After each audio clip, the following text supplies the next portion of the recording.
नमस्कार, आदाब, सत श्री अकाल, अस्सलाम वालेकुम प्यारे दोस्तों। जैसा कि आप सभी जानते हैं कि हमारा चैनल कहानियों और लोक कथाओं पर आधारित है, ऐसी ही एक केरल की लोक कथा डरपोक आज हम आप लोगों के सामने लेकर हाजिर हुए हैं। इससे पहले मैं फिर से आप लोगों से कहूँगा कि हमारे चैनल गोल्ड स्टोरीज को ज़्यादा से ज़्यादा प्यार दीजिएगा और हमारा उत्साह बढ़ाइएगा। लगभग 200 साल पुरानी बात है। केरल में तालंगोडू गांव में पार्वतम्मा नाम की एक महिला रहती थी। उसके पति का नाम रामकुट्टी था। रामकुट्टी राज दरबार में एक कर्मचारी था, जहां वो इतना व्यस्त रहता कि ये कह पाना भी कठिन होता कि वो कब घर लौटेगा। पार्वतम्मा अपना ज्यादा समय भगवान सुब्रह्मण्य की पूजा में बिताती थी। वो सदा उसी की भक्ति में लीन रहती और उससे याचना करते हुए कहती, स्वामी, तुम कब मुझे दर्शन दोगे? तुम कब मेरे हाथ से प्रसाद स्वीकार करने मेरे घर आओगे? एक दिन जब पार्वतम्मा हमेशा की तरह भगवान के सामने याचना कर रही थी, तो पुजारी भगवान की मूर्ति के पीछे छिप गया और वहां से बोला, हे भक्तिन, मैं तुम्हारी भक्ति से बहुत प्रसन्न हूं। आज सूर्यास्त के समय में तुम्हारी यह याचना पूरी करूंगा। मंदिर में भगवान की आवाज सुनकर पार्वतम्मा खुश हो उठी। वो तुरंत अपने घर की ओर चल दी और भगवान को भोग लगाने के लिए तरह तरह के पकवान तैयार किए। वो फिर प्रतीक्षा करने लगी। शाम हो रही थी। इतने में उसे एक भिक्षक की आवाज सुनाई दी।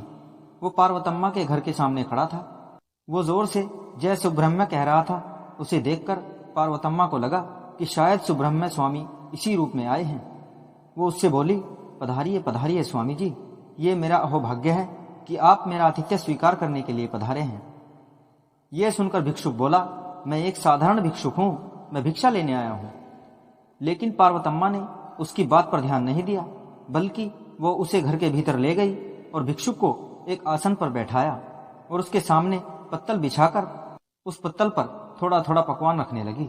जब वो खाना खा रहा था तो पार्वतम्मा ने भक्ति भाव से ओतप्रोत होकर उसके गुणों का बखान करते हुए भजन गाने शुरू कर दिए। सूर्यास्त हो चुका था, इसलिए पार्वतम्मा ने जल्दी से दीप भी जला दिए। तभी बाहर दरवाजे पर खटखट हुई। पार्वतम्मा दरवाजे की ओर दौड़ी और देखा कि पुजारी बड़ा सज धज कर खड़ा है और साक्षात भगवान सुब्रह्मण्य दिख रहा है। पार्वतम्मा को अब अपनी गलती का एहसास हुआ। खैर, उसने तुरंत भीतर आकर उस भिक्षुक को घर की टांड पर छिपा दिया। टांड में पूरी तरह से अंधेरा था। अब पार्वतम्मा ने पुजारी को भीतर बुलाया और उसे भोजन करवाने लगी। वो उसकी सेवा में पूरी तरह से लीन थी। इतने में बाहर घोड़े की टापों की आवाज सुनाई दी। देखा तो पार्वतम्मा का पति ही घोड़े से उतर रहा था। अब उसे कुछ परेशानी सी हुई। उसने जल्दी से पुजारी, जो भगवान का वेश बनाए हुए था, उसको नमस्कार किया और उससे बोली, स्वामी, मेरे पति को भगवान में बिल्कुल विश्वास नहीं है। वो गुस्सैल भी बहुत हैं। जब तक वो सहज नहीं होते तब तक आप कृपया टांड पर छिपे रहें। और ये कहकर उसने पुजारी को भी टांड पर चढ़ा दिया। पुजारी को मजबूरी में उस टांड पर ही छिपना पड़ा। अंधेरा बहुत था। वो दुबक कर एक कोने में लेट गया। भिक्षुक तो वहां पहले से ही था। उसका पेट भी भरा हुआ था। उसे नींद आ गई और नींद में उसे ये भी न पता चला कि वहां पुजारी भी लेटा है। पार्वतम्मा का पति जब भोजन करने लगा तो ढेर सारे पकवान देखकर उसे अचंभा हुआ। उसने पत्नी से पूछा, ये सब क्या है? खीर, मिठाइयाँ, इतना खाना? पति के प्रश्न का पार्वतम्मा ने इस प्रकार उत्तर दिया, रात को मुझे सपना आया था कि आप आ जाने वाले हैं, इसीलिए मैंने ये सब तैयारी की है। पत्नी के उत्तर से पति खुश हुआ। अब वो खाना खा चुका था। वो आराम करने लगा तो उसे भी नींद आने लगी। आधी रात हुई तो भिक्षुक को बुरी तरह से प्यास लगी। वो जोर जोर से पानी पानी कहने लगा। पार्वतम्मा के पति की भी नींद खुली।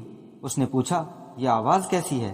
पार्वतम्मा ने तुरंत उत्तर दिया, हम पितरों को शांत नहीं करते ना, इसीलिए वे इस तरह से चिल्ला रहे हैं। पत्नी की बात पर पति ने विश्वास करते हुए अपने हाथ जोड़कर जोर से कहा, हे मेरे बड़े बुजुर्गों, आइंदा आप जो भी कर्म कहेंगे मैं उन्हें विधिवत पूरा करूंगा। इस बार आप हमें क्षमा करें। पर भिक्षुक तो प्यास से बेहाल हो रहा था। वो और जोर से चीखा, हाय, मैं प्यास से मारा जा रहा हूँ। पार्वतम्मा ने टांड की ओर मुंह करके कहा, हे भगवान, पूर्व की दिशा में एक नारियल पड़ा है, वहीं एक पत्थर भी है। आप नारियल फोड़कर अपनी प्यास बुझा लीजिए। भिक्षुक ने पार्वतम्मा का संकेत समझ लिया। वहां पूर्व दिशा में वाकई एक नारियल पड़ा था। अंधेरे में उसे पुजारी का गंजा सर गोल पत्थर के समान लगा। उसने उसी पर नारियल दे मारा। नारियल फूट तो गया, लेकिन साथ ही पुजारी का सर भी फट गया। बाप रे! पुजारी भी अब जोर जोर से चीखने लगा। फिर दर्द से झटपटाते हुए अंधेरे में ही उसका हाथ भिक्षुक के हाथ पर जा पड़ा। दोनों अब आपस में भिड़ गए और गुत्थम गुत्था होने लगे। टांड पर अब काफी हलचल मच गई। टांड पर हलचल की ये ध्वनि पार्वतम्मा के पति रामकुट्टी के कानों में भी पड़ी। वो डर गया। उसे लगा कि जरूर यहाँ प्रेत आत्माएं हैं।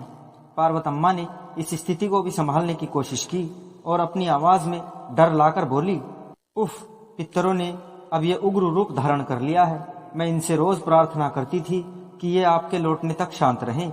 लगता है अब इन्हें पता चल गया है कि आप आ गए हैं।